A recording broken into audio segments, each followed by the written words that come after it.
Hi, everybody. Welcome to the Wired for Wellbeing podcast, where we explore how understanding your nervous system can transform the way you live, love, and relate. You know that feeling when you wake up in the middle of the night and your mind immediately starts racing? The same thoughts looping over and over? You replay a conversation or rehearse arguments with people who aren't even there? Maybe during the day you can shake some of that off, but before dawn, it's a completely different story. Today, we're talking about that rumination and why our mind gets stuck in these loops and what you can actually do about it. And it doesn't involve fighting with your own thoughts. I'm Steve Lessard, the producer of the Wired for Wellbeing podcast, here with my good friend, Dr. Jeffrey Rutstein. Hello, Jeffrey. How have you been sleeping lately? I'm fine, Steve, and I've been sleeping really well, thank you. Good to hear. Now, friends, if you'd like to leave a question, the number to call is in our show notes, and we'll also share it at the end. So look for it there. We'd love to hear from you, and we'd love to be able to respond to your questions. So, Jeffrey, let's dive in. We have a written question from Diane. Let me read her question. Okay. Dear Jeffrey, my question has to do with rumination. I can get stuck in my head with very unhelpful thoughts replaying themselves, as well as carrying on imaginary conversations with people not there. I can usually short-circuit these thoughts during the day, but at 3 a.m., it's a different story. Help! Exclamation point. Also, what is it about these imaginary conversations that keep us stuck? Thank you for all your trauma work, Diane. So, Jeffrey, help us understand what's going on for Diane and for so many of us. So, Diana, thank you for sending this in. It's a great question. And it is something that so many of us face at one time or another, and many of us actually struggle with it on a regular basis. So, we've talked in other episodes about when our nervous system goes into sympathetic activation. That's also called fight or flight activation. So rumination, looping, these kinds of extended exclusive focus on a problem, a worry, a conversation, or a conflict, this is seen as information that the nervous system is more activated in fight or flight than in regulation. So one of the first things is this is how in your nervous system the anxiety begins to manifest. It actually starts focusing on things that are problematic, and looping about them is actually the brain's way of trying to find a solution. Our brains don't like problems that aren't solved. And so when we go into a looping or obsessive stance with a problem, we're trying to solve this problem, except no matter how many hundreds of thousands of times we think this thought, we don't solve the problem because the problem is not going to be solvable by thought. Like, I want to know what's going to happen next week, or I want to know what test I'm going to get on this exam, or I want to know if I'll get this job. And we'll keep thinking about it and thinking about it, but there's no way we know until we get the test back or until we get accepted or rejected from the job. So our brain is trying to, in the meantime, solve the equation, solve the problem so that we can get to a place where we feel safe and can rest. So for those of us who travel to this looping place, there's a certain part of the brain that gets stuck giving us signals that something is wrong and we need to fix it. Something is wrong. So what each of us finds then is whatever our brain and nervous system decide is what's wrong. That's what we'll be focusing on. And for many of us, that can also include difficult, painful, or contentious conversations that we often will replay them in our head. I should have said this, and then say this, and then I would have said that. When we're outside of the conflict a little bit, we start thinking about all the things we might be able to say to make our point, to express our feelings better. But again, this kind of solution is, again, only in our own mind. We're each kind of doing this alone, looping and looping and looping. And so there's a problem with this that faces so many people. And here's the other thing, Steve. You can't stop this by trying to stop it with other thoughts. I have to stop thinking about this is a great thought, but the thought alone can't change what's actually going on in the nervous system in that moment.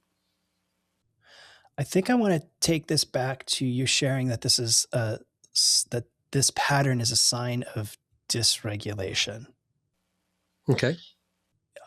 I guess I'm wondering, like, is there a message in the types of thoughts that can help us understand the dysregulation? Is like the quantity and content of the thoughts we have? Does that somehow point to the dysregulation we're experiencing? Is the dysregulation connected? Is that conversation that I had with a coworker that I'm thinking about, that argument in the middle of the night, is that the source of my dysregulation? Is it something else? Okay, so what we know from research so far is that our state changes slightly before our thoughts change. So I start sliding into a dysregulated state, and then I start thinking thoughts that are consistent with that state. So if I was kind of regulated and then I begin to get anxious, I'm going to start thinking anxious thoughts. Or if I am thinking about the day and I start getting angry, I'm going to start having more angry thoughts, pulling those up. So the state is driving the thought that we have. It's not that that argument that I have has dysregulated me and I'm trying to somehow solve that. It's both. Because first of all, if there's an argument that we're focusing on, and it could be for some people any argument, but let me use me for an example because I'm my favorite example. So I'm not violating anyone's confidentiality by talking about me. So, people could say a lot of different things to me, but if they said something that was critical and shaming, that would be the thing that sticks because that's a very sensitive nerve in my nervous system. So, someone could say something or be confrontative about something else, and it wouldn't really bother me unless it was tinged with a kind of blaming and shaming tone to it. And then it would land in me and cause a lot of pain. But I wouldn't say what I was thinking. I would be too upset and internalized with it. But then I could spend the next hour, next days, next weeks going through that conversation, getting angry and upset, thinking about what I could have said, how I should have handled it differently. And I'm having that conversation, that argument like 30 times, hopefully winning, but still never having the satisfaction of actually having this happen between me and the other person because it's only existing in my own imagination. Right? So a lot of times there's something to be said in exploring what we got dysregulated about. Like, am I hurt because I feel judged or put down by this person? Right?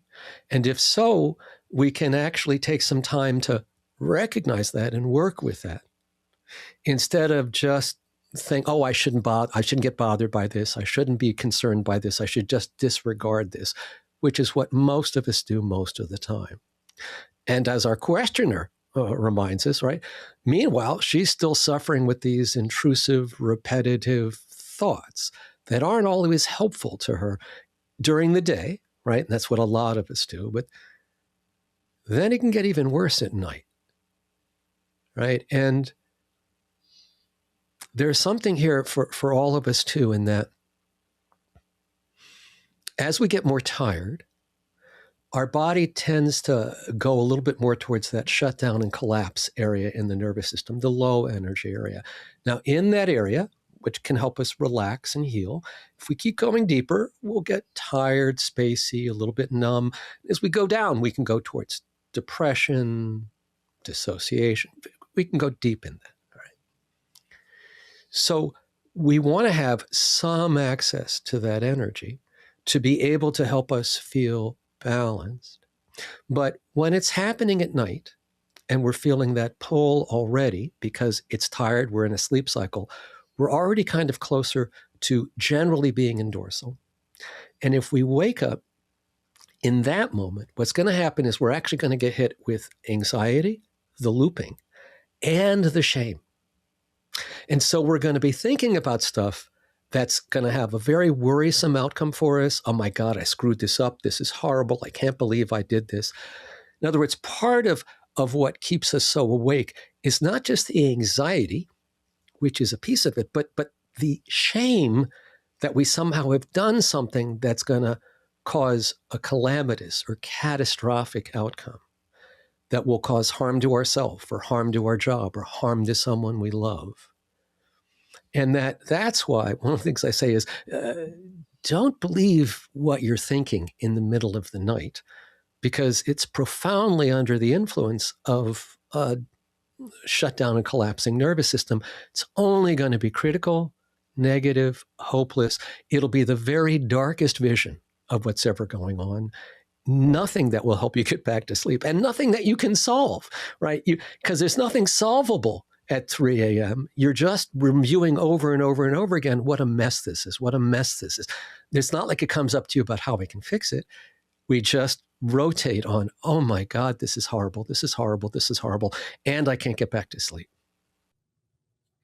And I see how it steals so much of our time, not just our sleep, but I'm reminded of a story where I had a day off and it was a snowy day and I went out to do a thing I love, of cross-country ski. But earlier that week, I had a really hard conversation, maybe even the day before, with a coworker. And I spent my entire time outside in nature, cross-country skiing in the wilderness of Colorado, having an argument with this coworker in my head. And I realized a few hours in that I was in this beautiful place and I wasn't even there. It's like I could have been in a locked room. I was in a prison. Right. A prison of your mind, a prison. And that's what this feels like. That's a really good word for this. It is a prison. When I used to be very obsessional when I was younger too. It feels almost like we're being run down by our own mind. It's just taking over and rolling on and on about this, no matter what else we're thinking or how much we want to stop thinking about this and focus on something else. It just keeps pushing its way in, inserting itself into it.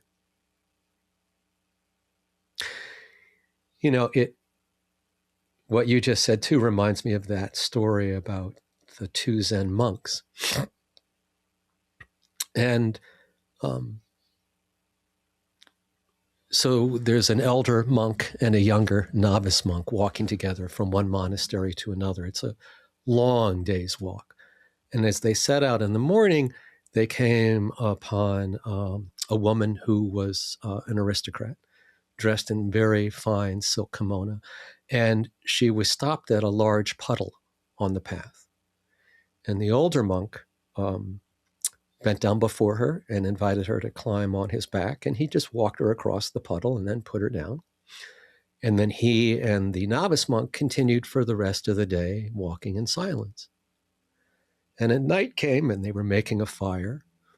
The young one, the novice monk, could hold it no longer and said, brother, I can't believe you've done this. You've broken your vow. You are not supposed to touch someone of the opposite sex. And you did this. You carried her with your own body. And the older monk looks at him and goes, yes, but I put her down on the other side of the puddle. So there you have the two options, right? Either the old guy who can sort of move flexibly with what's being asked of him and then let it go, or the young monk who is so stuck on what's right and what's fair that he's consumed by what his brother monk did, that he's not present at all for the rest of the walk. Kind of like you on your adventure, he's steaming about this horrible infraction and how bad this is and how something must be said about it, right? So there's something helpful in this. Yeah. So let's go back to our questioner and let's envision her in her bedroom, 3 a.m., waking up with these thoughts, having this argument again, whatever her situation is. What does she do? What do we all do at 3 a.m., as an example, when that comes up? So the first thing, and I say this often, is to name and notice. To notice and name. It's 3 a.m. I'm awake. My nervous system must be activated. Like, because I'm awake at 3 a.m. And I can also tell my nervous system is activated because my head is rolling like 100 miles an hour. I'm thinking about a problem, or I'm having this argument in my head again. And I'm right back to saying what I wanted to say in that argument. So we need to notice and name the state. And we take that, we get that information from what the nervous system is presenting to us. The tension in the body, the quality of the narration in our head. Is it angry? Is it sad? Is it afraid? Is it shutting down? Is it overly critical and shaming? The second thing is to move towards regulation. So these are always the first two steps, okay? The first step is to name and notice. Notice and name. And the second is to find a way to engage in some practice that helps you move a little bit more towards regulation. And this can be anything from switching your breath towards the long out breath. Can be hand on the heart and hand on the face, the heart-face connection. It could be feeling grounding, feeling the points of contact with your body that it makes on the surface that's supporting it. And if you're sitting with your feet on the floor, your feet making contact with the floor. Any of these things. Or if you're laying in bed, feeling your body making contact with the mattress. And then what I would do at night is also a little bit different. I would keep doing the long out breath to continually help lower my arousal. But once I got a little bit more regulated, I would say, I don't need to discuss this right now. I don't need to come to a solution. I don't have to think about this right now. Whenever we get an obsessive thought, it comes with a sense of urgency. We need to attend to this. I need to think about this. I can't not think about it. I get anxious if I don't think about it because it's really important. And so sometimes it's really helpful once you get a little regulated to say, I don't have to deal with this right now. Because the truth is, you are not going to come up anything well thought out at 3 a.m. in the morning when you're in an anxious and shut down state. And yes, we can be in both at the same time. You're going to feel bad, vulnerable, ashamed, and somewhat attacked. And it's not going to be a place to find a way forward until you can move a little bit towards regulation. So that's the real thing at night that I would be saying to our caller, is that to recognize that she's both anxious and that she's probably having some doom and gloom come up from the shame, from the dorsal piece of this, the shutdown and collapse, and that makes it even more tricky. So like, it's really helpful to almost begin to say, nighttime is where this wants to come up, and this is not the time I'm going to work with it. I'm not going to think this through at 3 a.m. because there's no thinking through at 3 a.m. There's just being dragged through the mud at 3 a.m., right? So we're not going to solve it potentially, or be able to go very deep into it maybe at 3 a.m. Is it something that we then like pick up in the morning, or, you know, maybe it's the thing that when that conversation comes back, so I'm trying to think of like the non 3 a.m. example, or when will we be ready to maybe get curious about what's going on and go a layer deeper? So a couple of things. We'll all do better exploring something a bit deeper if we're more regulated. If I'm dysregulated, I can't explore anything more deeply or clearly because my vision will be too much influenced by my state. State drives story. And so if I'm in a defensive state, I'm not going to really be able to be fully aware of the different issues or currents that could be contributing to this. I'll have less access to that knowledge. Alternatively, if I slide a little bit more into regulation, I actually do have access to energy that may help me understand why I'm feeling this way or what's bringing this up. But I want to also say that sometimes it's just because of the habit. For example, if many of us are accustomed to shaming ourselves, I don't even know if the question is, why am I doing it now, is the right question, because a lot of times we do it because we're in that state. So like most of us get more tired and more shut down and collapsed as the day goes on. We're in the neighborhood of where shame and judgment live when we're there. So it's easier to fall into that negative, judgy, critical place. So during the day, if we're not as much in a shutdown and collapse place, we'll have a little bit more of the anxiety and a little bit less of the shame. And we can regulate out of it. We can notice a name and then do some practices that help us settle in a little bit. But part of this is it's a mixture. Sometimes it's really helpful to understand why we might be doing this, right? But what's even more important is to, when we get in touch with ourselves, when we move a little bit more towards regulation, to actually get curious about what we need in that moment. What do I need in this moment? What do I need from this conversation? What do I need to feel a little bit more here or a little bit more safe with you? Or do I need to remind myself that I'm not as bad as I think I am? Right? Do I need to remind myself that I didn't make a mistake? That even if this person is angry with me, that doesn't mean I did something wrong. It means I did something that they didn't like. Right? It's a different bandwidth that we can move in with versus just being critical and reactive to ourselves. Wondering how the effects of trauma or PTSD make this journey harder for people when these ruminations kick up.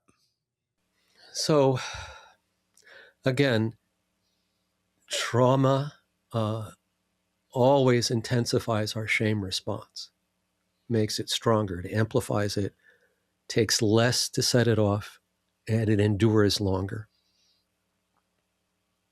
So it means that if someone has had trauma, they're going to have more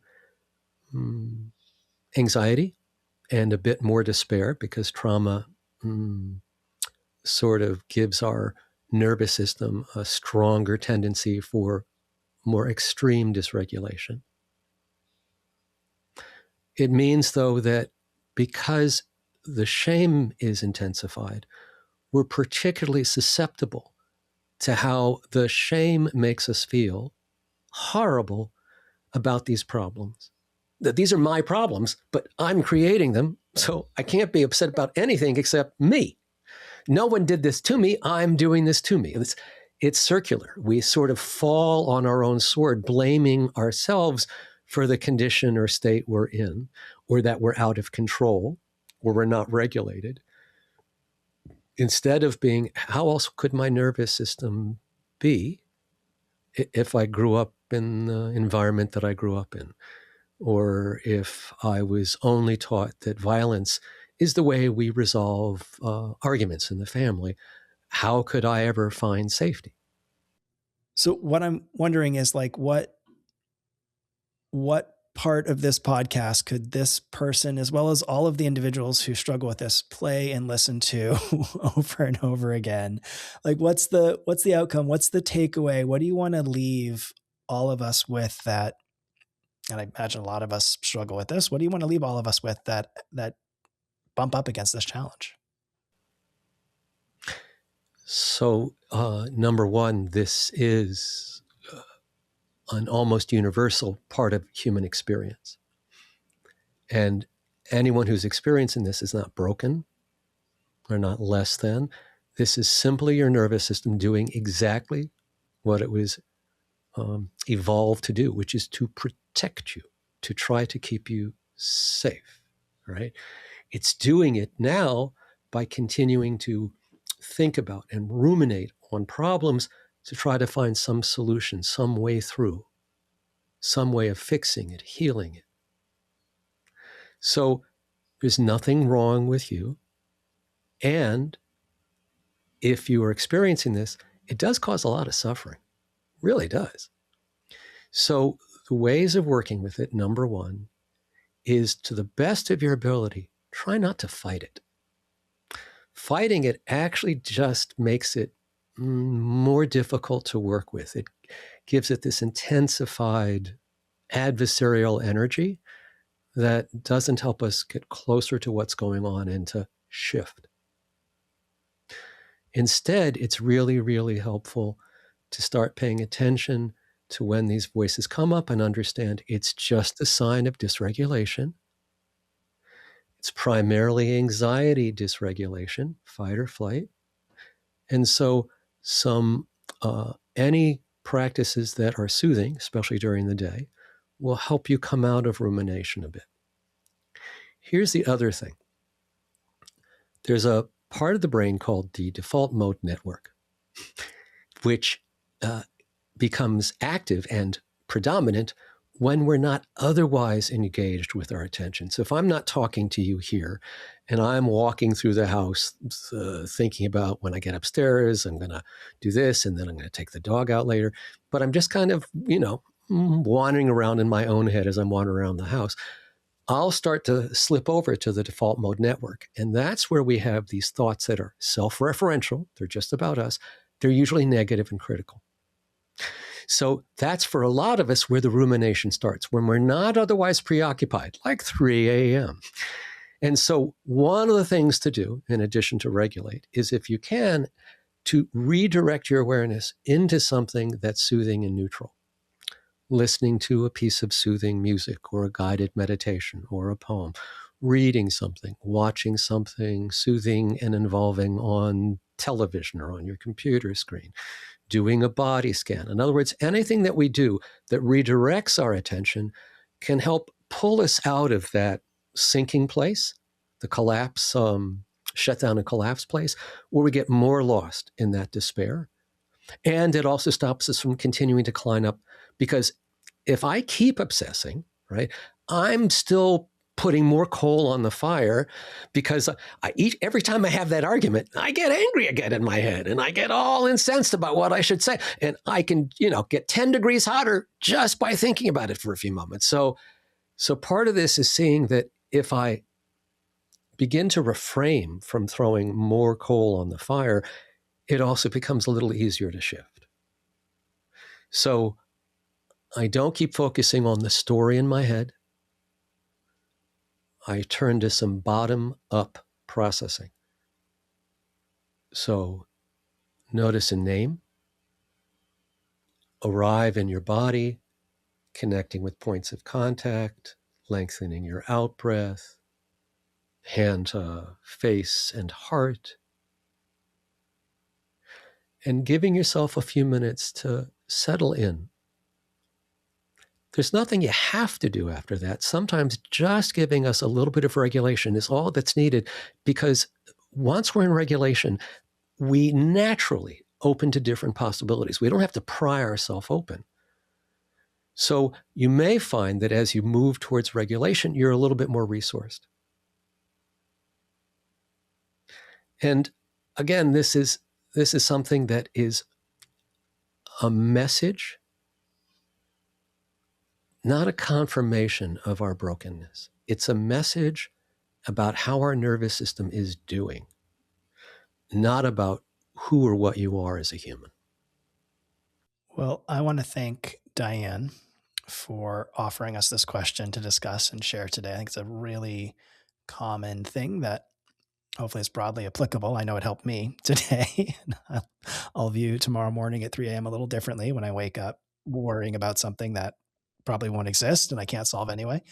I do want to offer to our friends that there is a podcast that we released, an episode we released that is a good starting place for all of this. If some of the terms we brought up today were interesting, but maybe a little confusing, we did do an episode where we tried to unpack a little bit more of like what's going on. That episode's called What's Controlling You Without You Knowing It. So go take a listen to that if this was interesting to you, friends.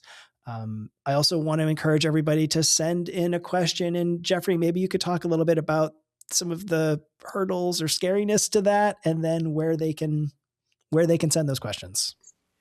Yeah. So we've actually gotten questions about questions, like what questions are okay to send in.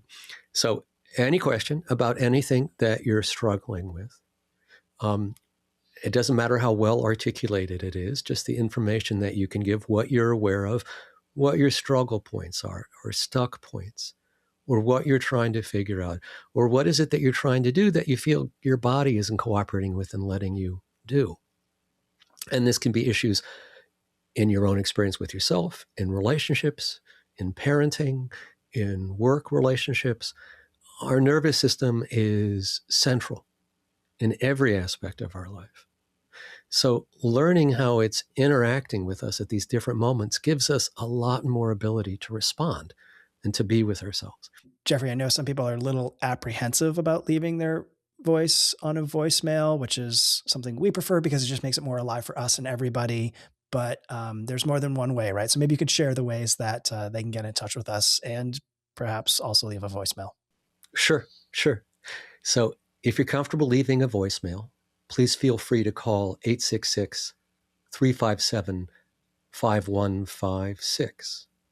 If for some reason you can't reach that number, calling from outside the United States, feel free to send an audio recording in an email to hello@drjeffreyrutstein.com. If you can't do an audio recording, simply type in, like Diane did, just type in your question. And again, send it to hello@drjeffreyrutstein, and we'll put it on the podcast. Appreciate you, Steve. I really, really do. Thank you for being here and playing today. Thank you, Jeffrey. I really appreciate your time and your wisdom on this. Thanks for sharing all that with us. And I look forward to chatting with you next week. Sounds great to me. Thank you, Steve. And if you'd like, I have a free gift for you on my website, which also goes into more detail about the nervous system perspective and offers a couple of sets of practices depending upon what kind of nervous system upset you're in. You can get that by going to drjeffreyrutstein.com/links, LINKS, and on there you'll see a link to a free gift. And remember, this podcast is for informational purposes only and isn't a substitute for professional mental or physical health care. If you're struggling, please find an appropriate healthcare professional as soon as you can. Thank you all for being with us today. Until next time, bye for now.